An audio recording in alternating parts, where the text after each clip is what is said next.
Welcome to the Simply Authentic podcast with Angie and Tanya, where we hope to inspire you to dream big and push past your fear, empower you to take charge of your own life, and challenge you to be the most authentic self you can be.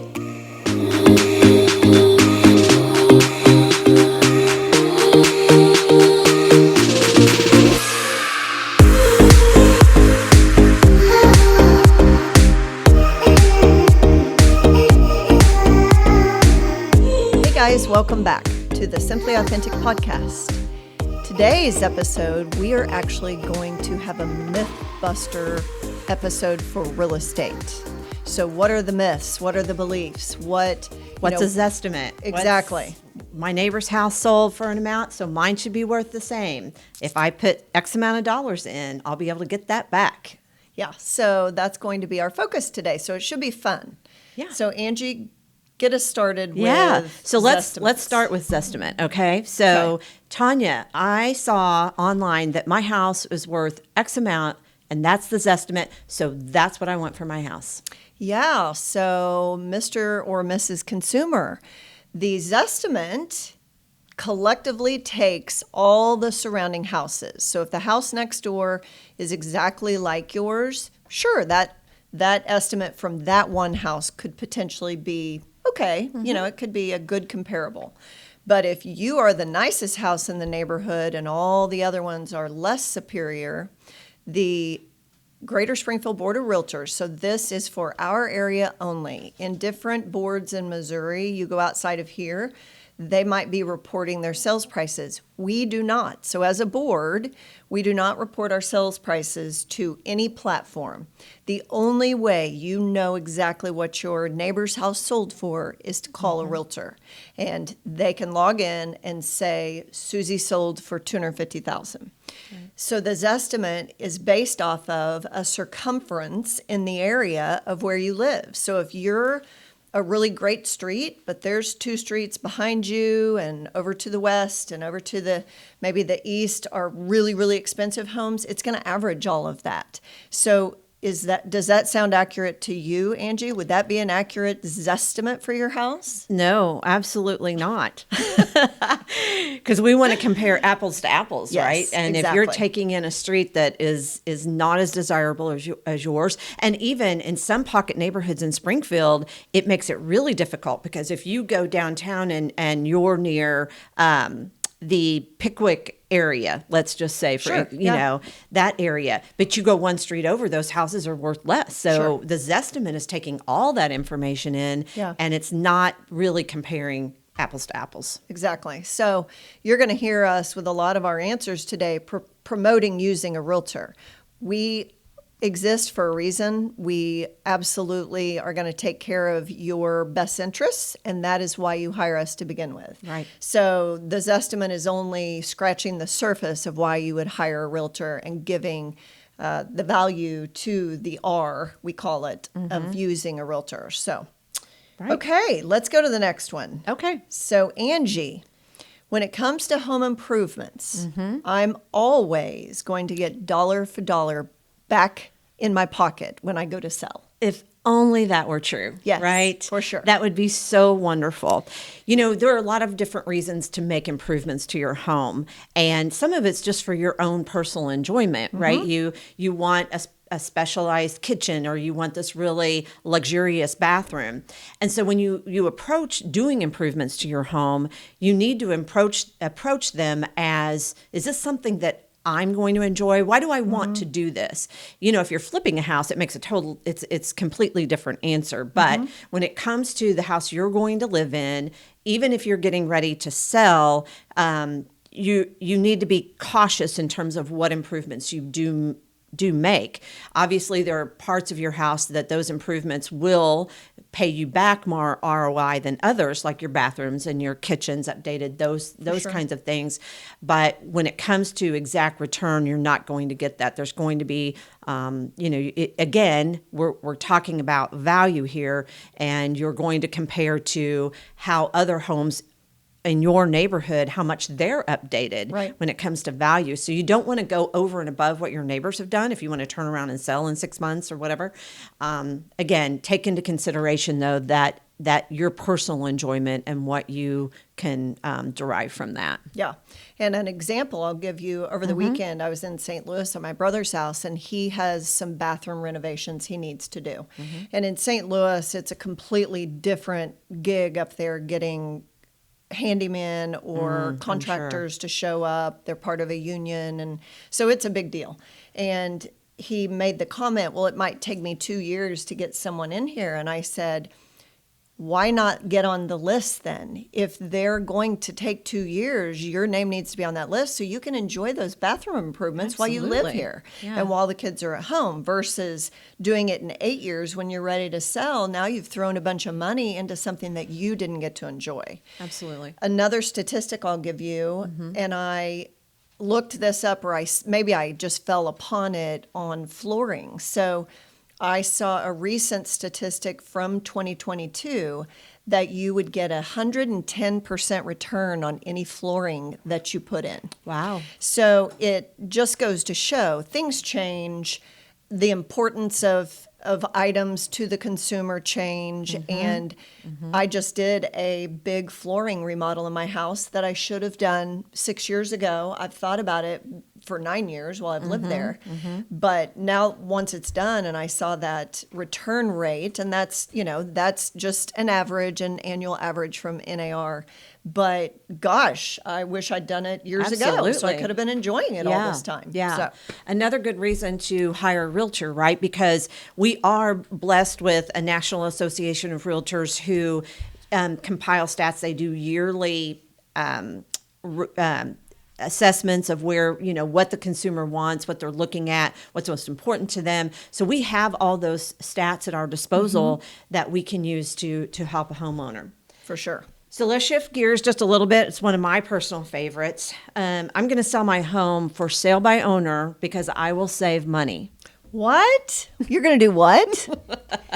So I have a stat here. Let me pull it up on my phone real quick, Angie. So for sale by owner, yes, we deal with that theory and our sellers calling us and trying to decide what to do. Should I hire you? I know you. I trust you. You're a professional, but this looks super easy. I know I can do it on my own. The market's really, really hot. Right. I could just stick a for sale sign out and sell it tomorrow. Surely any idiot can do this job. Right? No. If only. The answer is no. No. So the statistic I pulled up, and this was NAR's stat that they put out at the end of 2022, from 2021, the typical FSBO home sold for $225,000 compared to, listen, $330 for the agent-assisted sale.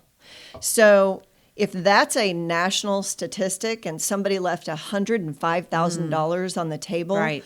Why wouldn't you hire a professional to take care of all of this? Right. You don't have to deal with the public. You don't have to let potential scary people into your house, because the buyers that are going to come into your house with another realtor because you've listed it are already vetted. They're already pre-approved. Your buyers that just answer your FSBO ad, you have no idea who they are. They have not been vetted through anyone else. You've got to then step into the realtor role and ask them for their pre-approval. If they're a cash buyer, you have to ask them for proof of funds, because personally, I wouldn't want people traipsing through my house if they couldn't prove they had the cash. Then you're stepping into waters of asking somebody their bank account balance.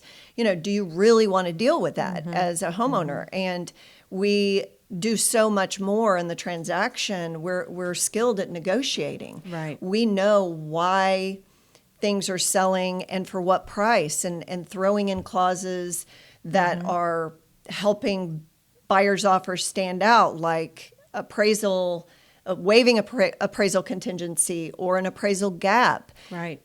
Maybe a rent back option, that if the closing dates don't line out for everybody to get out and get in on the same day, then maybe there's a rent back option for the seller to stay there for 2 weeks. And that's not something that possibly any homeowner would even be thinking of. Right. There are just so many things when it comes to doing this on your own without hiring a professional, that of course, this is what we do for a living. We don't want you to FSBO. But Right. we actually, this statistic shows how much value there is in hiring a realtor. Absolutely. Because you have to have proof, right? We have access to numbers and information that no one homeowner could possibly have. And I'll give you a Right. really quick example. Okay. This past week, one of my agents took a call from a potential client. He was referred by a friend of his, and she said she thought her neighbor had sold for a certain amount, and therefore she thought her house would be worth 300,000. She's on, I don't know, some acreage, small acreage, a large home. Well, number one, just because your neighbor says that they got a certain amount for their home doesn't mean that that's what they got. You Right. need somebody who can give you that information, and it's reliable information. Number two, she was about $100,000 under what she should be. Wow. My agent said, "Oh no, your house is worth probably closer to 4, and maybe a little bit more than that, even without running the numbers and doing the research like what we do, because we are professionals." He knew that she was way underpriced at Wow. 300. Yeah. So it pays to call and deal with a realtor. Yeah, 100%. Okay, so back to you, Angie.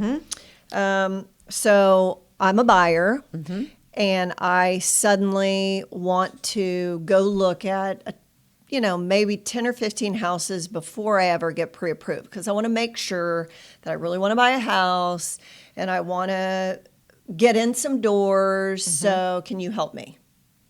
Well, the first thing I would tell you is we've got to get you pre-qualified to start with. You do not want to go out and look at homes without that information.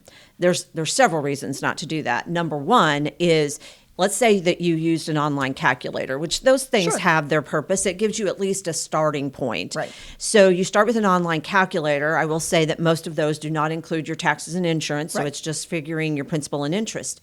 So you start there and you think, okay, based on this payment, I can afford, let's say, a $250,000 home. Okay. And you call a realtor and you tell them that without going and getting pre-approved. Now, let's say a lesser realtor, less experienced, would say, okay, let's go out and look at homes. Right. You go out and you look at a $250,000 home. You fall in love with a $250,000 home. Then you go get pre-qualified, and based on your income and your credit score and all Debt to those income, things, yeah. all those things that a lender takes into account, you end up being able to qualify for $200,000. Right. Now, there's a big difference between a there is. $250,000 house and a $200,000 house. And once you've got your heart set on the 250, Right. and then you're told you can only afford 200, it's going to be very disappointing. Right.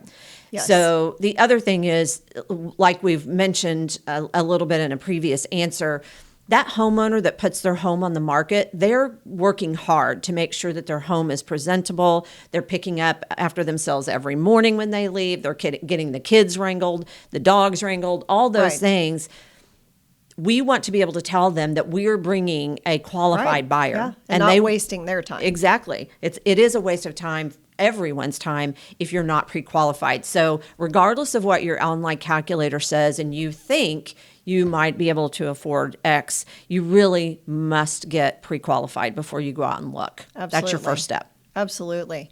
And I also think that in days gone by, when I first got my license, I think it was more usual that a buyer called and you popped up and you got in your car and away you went, and you went and looked at 10 houses, and then you said, well, which one do you like best? I like this one. Now let's go get pre-approved.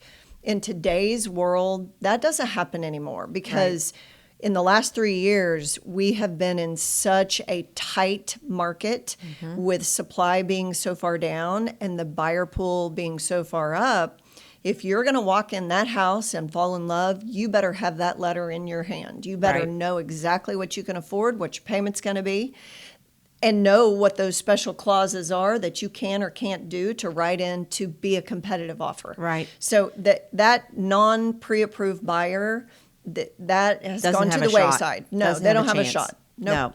I train all my new agents that it's not a requirement to include that pre-qual or pre-approved letter with the offer, but It is the professional thing to do. Yes. It's the thing to do. It's your job to represent your buyer in the best light that you can. Yeah. So it is absolutely necessary to have that letter. And I can say from experience sitting down with multiple offers, and if you have a client that you need to print all of those offers versus email them and they need to see them with their eyeballs and feel them, they're going to ask, and I've had sellers ask this, well, does this one have a pre-approval? No, the agent said they would send it on Monday because this was over the weekend, and they would discard that. They would look at it and say, I'm not going to take that one seriously because they're not prepared. So be careful what you believe to be true and what's actually happening in the market. That is what your realtor's for, to advise you on that. That's right. Okay. So next question. I don't have 20% down, Tanya. Okay. So All right. I don't feel like I can buy a home. Is that true? Absolutely not. So a 20% down conventional loan, I'm sure that most home buyers have heard that phrase before. But there are so many more loans. In fact, I would say there's probably more loans done on a daily basis with less than 20% down than actually having the 20 or more down. So an FHA loan requires 3.5% down. A VA loan, if you're a veteran, you can get a 100% loan without any money down. And a USDA loan happens in rural areas around here. That's also a 100% loan. There are also loan products that your local lender will provide you. We had a lender in our office a couple weeks ago. They have a 100% loan program. And that's not it's not FHA, it's not government backed, it's a conventional loan. You have to fall into a certain income requirement. There are requirements with that loan. So not everybody would qualify. But there are a lot of possibilities out there. Even if you have 5% down, you have a good credit score, you have low debt, you can get a conventional loan with 5% down. So that is absolutely a myth. And hopefully knowing that information, there will be more home buyers out there that can get into home owning versus renting. Right. Yeah. And I think this is something that fluctuates with the market, right? So pre-recession, people were getting in for nothing, all kinds of loans with it really didn't, your credit score could be lower. It was a mess. It was not a great time it's not a great time in the lending history of what was going on pre-recession. But then as we came out of recession, yes, it's almost like the pendulum swung completely the other direction and it became more conservative. So you did have to have more down as we were coming out of that. The market that we're in now, though, definitely lots of options, because as things change in the market, like for instance, you referenced our low inventory, as things like that start to happen, the lenders get creative. They get creative they have to and get creative with the different types of products that they offer. So please reach out to your lender and see if that's a possibility, even if you'd only have 3% or 5% or nothing down, especially if you're a veteran. Absolutely. Okay. So next question. I was on my Southwest Missouri Realty app last night, and I was looking for homes. And I found this home on 123 Main Street. Yes. And it's priced at $125,000. And I was going to call you today. And I got up and I looked again on my app, and it's gone. Yeah. It says that it's pending. How does that happen so quickly, and what does that mean? Right. So I would say it's really hard to trust any online source, right? Because except if you really need to call a realtor to get the most up to date. We can set you up on an app that will give you real-time information, that will give you, if you're looking for a home, it will give you the homes that are available. We can set it up so that you get notified immediately of a home with your criteria comes on the market that meets that criteria, and you can get that. If you were looking at, let's go back to Zillow for a minute. If you're looking at Zillow, for instance, their information is not as up to date as what we have, because they are a second or a third rung away, if you will, from the main source of the information.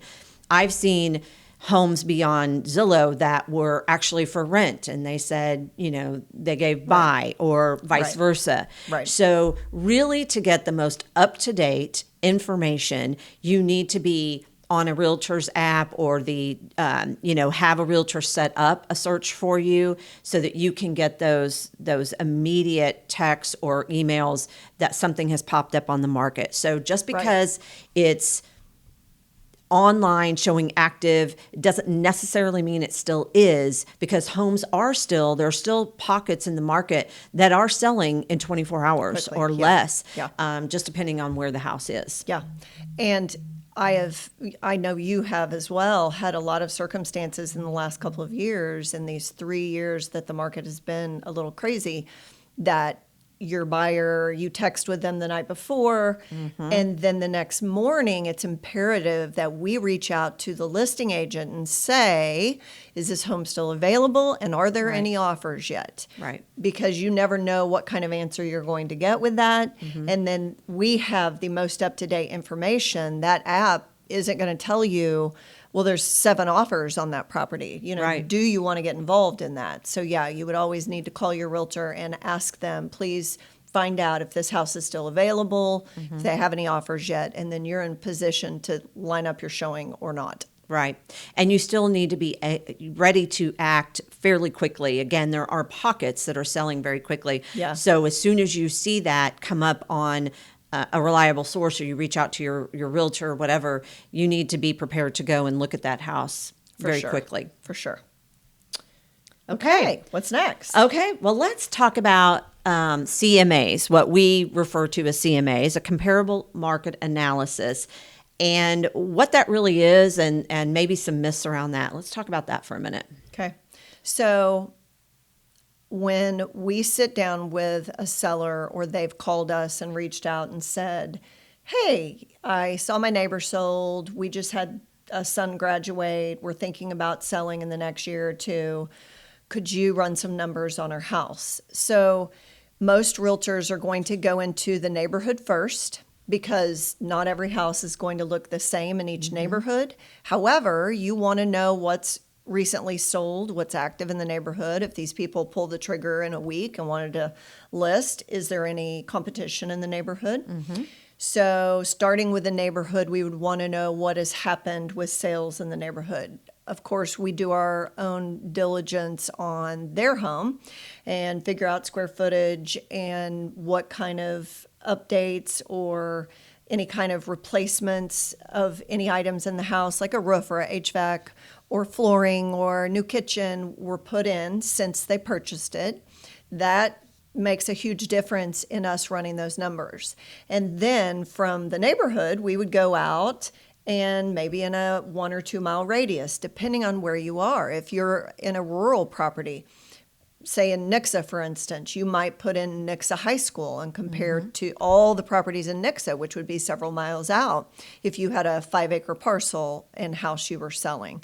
So we're also keeping in mind, when we do comparables and before we give you that price, that an appraiser has to come in if your buyer gets a loan, and then they have to agree with you on the value that you've put on it.